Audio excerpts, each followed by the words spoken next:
The Queen's recent upbeat behavior has been branded as jarring by a royal commentator, who expressed his shock at Her Majesty's happy and relaxed nature during recent public appearances.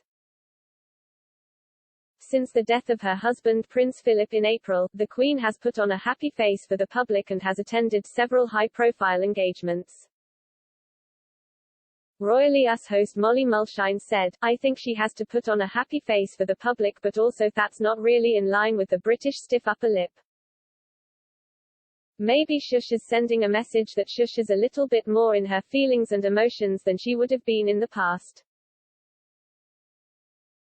If you look at photos of her from the 80s and 90s, she never cracks a smile."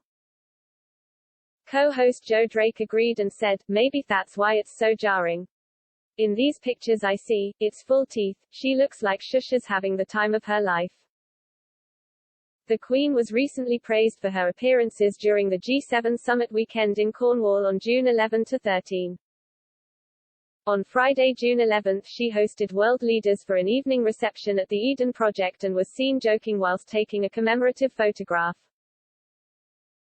She also hosted U.S. President Joe Biden and his wife Jill Biden for afternoon tea at Windsor Castle.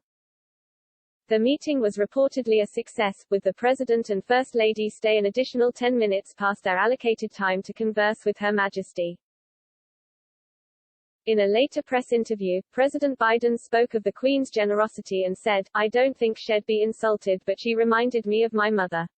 In terms of the look of her and just the generosity. She was very gracious."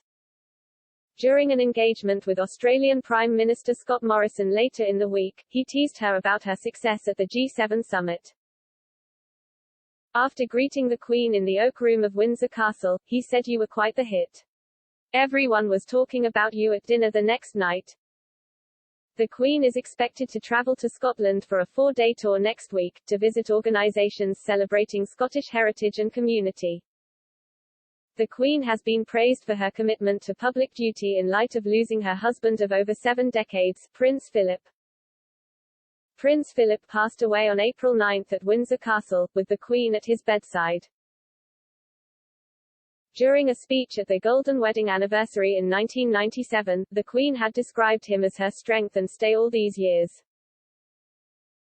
At the time of his death, he was 99 years old and was the longest-serving consort in British history.